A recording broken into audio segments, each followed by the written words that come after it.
He made the 10 bases of bronze. The length of one base was 4 cubits, 4 cubits its width, and 3 cubits its height. The work of the bases was like this. They had panels, and there were panels between the ledges, and on the panels that were between the ledges were lions, oxen, and cherubim. And on the ledges there was a pedestal above, and beneath the lions and oxen were wreaths of hanging work. Every base had 4 bronze wheels and axles of bronze, and the 4 feet of it had supports. The supports were cast beneath the basin with wreaths at the side of each. Its mouth within the capital and above was a cubit. Its mouth was round after the work of a pedestal, a cubit and a half, and also on its mouth were engravings, and their panels were square, not round. The 4 wheels were underneath the panels, and the axles of the wheels were in the base. The height of a wheel was a cubit and half a cubit.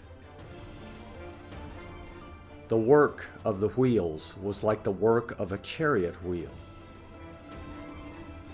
Their axles and their rims and their spokes and their naves were all of cast metal.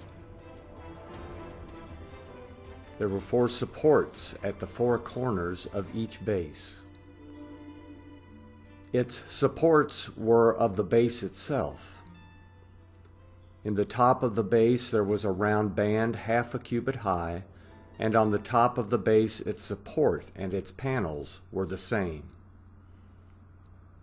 On the plates of its supports and on its panels he engraved cherubim, lions, and palm trees, each in its space, with wreaths all around.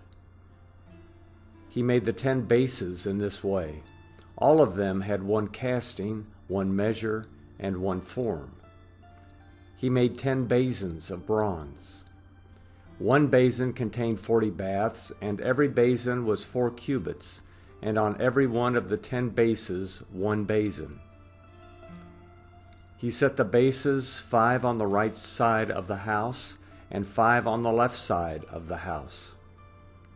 He set the sea on the right side of the house, eastward and toward the south. Hiram made the pots, the shovels, and the basins. So Hiram finished doing all the work that he had worked for King Solomon in Yahweh's house.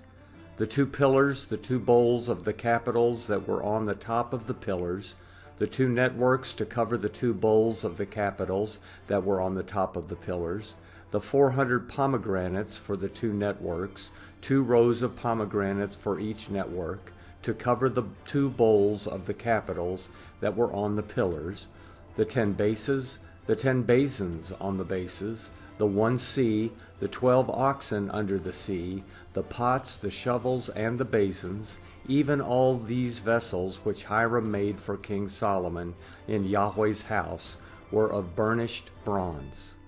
The king cast them in the plain of the Jordan, in the clay around between Succoth and Zarethan. Solomon left all the vessels unweighed because there were so many of them. The weight of the bronze could not be determined. Solomon made all the vessels that were in Yahweh's house, the golden altar and the table that the showbread was on, of gold, and the lampstands, 5 on the right side and 5 on the left, before the inner sanctuary, of pure gold, and the flowers, the lamps, and the tongs of gold, the cups, the snuffers, the basins, the spoons, and the firepans of pure gold, and the hinges, both for the doors of the inner house, the most holy place, and for the doors of the house of the temple, of gold. Thus all the work that King Solomon did in Yahweh's house was finished. Solomon brought in the things which David his father had dedicated, the silver, the gold, and the vessels, and put them in the treasuries of Yahweh's house.